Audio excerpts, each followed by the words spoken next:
예, 안녕하십니까. 유럽의 사회복지 모델이 과연 건전하고 지속 가능한가, 한국이 그걸 흉내내야 되는가 말아야 되는가에 관해서 이제 이야기를 쭉 해오고 있는데, 그래서 처음 영상에서는 이제 뭐 지금 코로나19와 관련해서 이제 재난소득이다, 무슨 뭐 이런 게 긴급 이제 지원금이다, 뭐다 이런 이야기를 하면서 그것이 과연 지속 가능하고 그걸로 먹고 살 수 있느냐, 그 다음에 그 돈을 어떻게 만들어낼 수 있느냐라는 이야기를 했고, 두 번째 영상에서는 이제 이른바 유럽식의 그 사회복지 강화 모델의 문제점에 대해서 설명을 했었죠. 네. 유럽 빅5는 정부마저도 이제 빚을 감당을, 왜냐면 가게하고 기업이 흔들려 버리니까 정부가 이제 빚을 내 가지고 그걸 떠받쳐주지 않으면 안 되는 상황까지 몰려서 있고, 그 다음에 이제 그 뒤를 바짝 쫓아가는 게 북유럽 복지국가들이에요. 북유럽 복지국가들은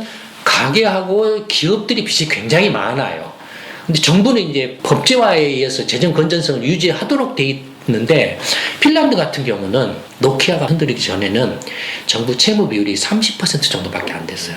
노키아가 딱 흔들려 버리고 나니까 정부 채무 65% 70%로 순식간에 폭증을 해버린 거예요. 제가 그 정확하게 기억은 못하는데, 북유럽 복지국가들이 재정 건전화 의무 비율을 GDP 대비 나라마다 차이가 40%가 60%로 규제를 해놨어요. 그걸 넘어가면 안 돼요. 그러니까 이제 핀란드가 2015년인가 이때 이렇게 노키아가 확 가버리니까 그 후청해가지고 정부 채무가 확 늘어나서 그 어떤 법적인 의무 규제 수준을 넘어가 버렸어요. 어떤 행동을 하겠습니까, 핀란드가? 법에 의해서 정해놨는데, 재정 건전화는. 근데 이제 가게나 기업이 다 흔들려 버리니까 그걸 가만 이렇게 보고 있을 수는 없잖아요. 그러면은 재정 건전화의 의무를 준수하면서도 가게나 기업을 지원할 수 있는 방법을 찾아야 되겠죠. 그렇죠. 그래서 뭘 했어요? 기본소득 실험. 왜 기본소득 실험을 했어요? 그래서 사회보장 비용 자체가 워낙 많았으니까, 그러면서 이제 그걸 위한 행정 비용도 많았다라고 그쪽에서 얘기를 하면서 이제 그거를 다 하나로 뭉뚱그려서 기본소득을 줘버리고 행정 비용을 절약하는 그런 형태로 한번 실험을 해봤다고 합니다. 그러니까 이미 핀란드 같은 나라도 그런 그 재정이 악화되니까 방법이 없어서 그동안에 오랫동안 유지했던 사회복지 제도 정책들을 대대적으로 이렇게 고치지 않을 수가 없는 상황에 몰린 거예요. 정부 빚을 안 들리면서 가게나 기업을 떠받쳐 주려면은 어떻게 해서든지 가게나 기업에 그동안에 이렇게 서포트를 해줬던, 지원을 해줬던 사회복지 시스템이나 제도나 어떤 재원을 효율화시켜야 되겠죠. 기존에 어떤 무슨 실업수당이든 뭐 3년 동안 뭐 주고 막 이렇게 뭐 했다든지 얼마를 줬다든지 이런 것들을 뭐 이렇게 했던 것들을 가급적이면은 뭐 이렇게 불효불급한 거나 좀 이렇게 효율성이 떨어지는 것은 줄이고, 가게하고 기업이 어떤 그 혁신을 할 수 있는, 그래서 성장할 수 있는, 그래서 양질의 일자리도 만들어낼 수 있는 쪽으로 할 수 있도록, 그런 쪽으로 하기 위해서 이른바 그래서 이제 통치자라는 거였어요. 기존에 주던 여러 가지 막 엄청나게 비효율적인 사회 복지 제도나 이렇게 지원을 그냥 하나로 기본소득이나 이런 거는 몽땅 그려서 좀 축소도 하고 주는 기간도 줄이고, 그러면은 조금 줄이고 이렇게 효율화하면은 그거 가지고 그냥 그래도 내가 이렇게 뭐 내가 흥청망청 못 써도 그래도 굶어 죽지는 않아. 뭐 귀찮은데 나 탱탱탱 놀고 그냥 덜 먹고 덜 사고 뭐 이렇게 하면 되지. 내가 쓰리바 찍찍 끊고 그냥 티셔츠 하나 입고 다니면 되지. 어차피 누가 쳐다보는 것도 아니고 사람도 별로 살지도 않고 인구가 적으니까 그렇잖아요.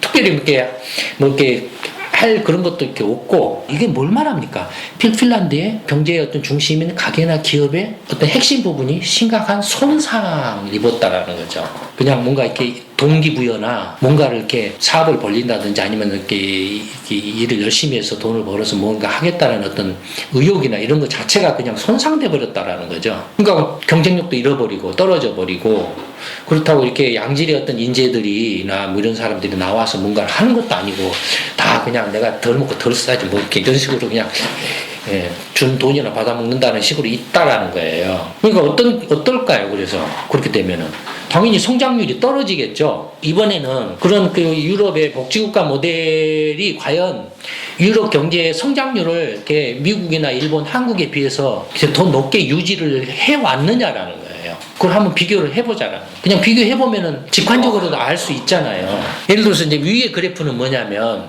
독일이에요. 독일하고 미국, 일본, 한국을 비교해 놓은 거예요. 1980년부터 2019년까지 그 40년 동안에 걸쳐서 5년 동안의 이동평균 성장률, 실질 성장률, 이동평균치를 나타낸 거예요. 독일이 이제 이렇게 있잖아요. 독일 그 그래프가 가운데 이렇게 고동색으로 있잖아요. 근데 미국하고 비교해보면 독일하고 미국을 비교해보면 미국이 40년 동안의 그 평균적인 추세를 보면 어떻습니까? 미국이 독일을 항상 거의 대부분 이렇게 상회를 하고 있죠. 미국 경제 시스템이 어떤 특징인지는 몰라도 문제는 몰라도 미국의 경제 모델이 성장률 면에서는 독일보다 우수하다라는 걸 일단은 말할 수 있죠. 성장률이라는 면에서 보면. 그 다음에 일본하고 독일을 비교해보면 어떻습니까? 얼추 비슷하죠. 얼추 비슷해요. 그러니까 어떤 면에서 보면은 일본하고 독일의 경제 모델이나 경제 시스템이 유사하다라는 거예요. 실제로 유사해요. 왜냐하면 독일하고 일본이 기업 중심의 경제 시스템이에요. 독일은 뭔지는 몰라도 성장률이 95년 이후에 툭 떨어져가지고 1%대 정도의 저성장이 계속하고 있잖아요, 독일이. 그러면 뭔지는 몰라도 독일식의 그 경제 모델도 벌써 지금 30년 가까이 1%대의 저성장밖에 못하는 그런 모델이다라는 거예요. 그렇잖아요. 독일식의 모델도. 근데 미국은 어떻습니까? 그래도 2%대. 저 2008년 글로벌 경제 위기 때를 제외하면 그래도 2%대예요.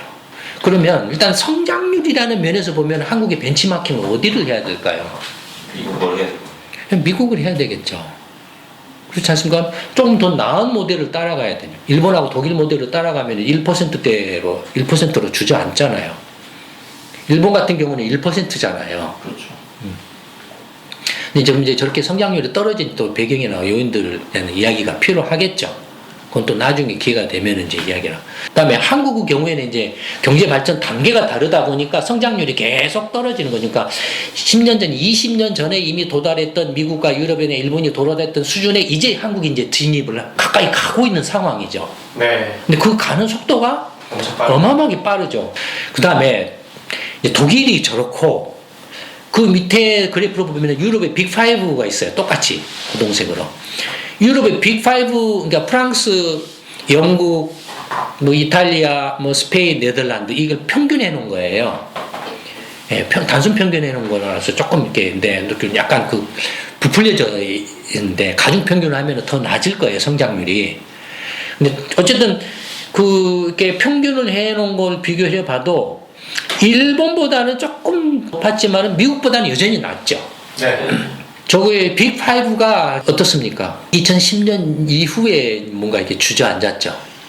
재정위기를 겪으면서 빅5가 주저앉고 있죠. 저게 지금 이제 단순 평균을 하다 보니까 스페인 성장률이 상대적으로 수치상으로 높게 나타나가지고 높아요. 그런데 그 경제 규모로 가중 평균을 하면은 1% 일본하고 얼추 비슷하게 나올 거예요.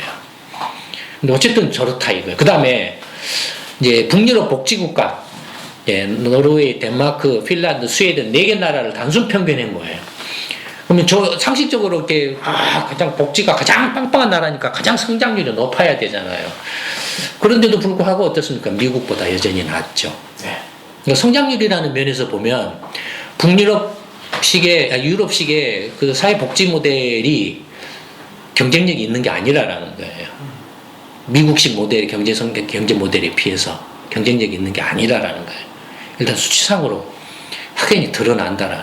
이게 이제 그 성장률이라는 관점에서 유럽의 복지국가 모델이 과연 경쟁력이 있는가라는 걸 이렇게 한번 이제 살펴봤습니다. 또 이렇게 동영상은 여기서 끊고 그 다음에는 이제 그러면 이제 일자리를 그러면 양질의 일자리를 이제 유럽식 사회주의 모델이 양질의 일자리를 잘 만들어내는가를 한번 더 살펴보도록 하죠.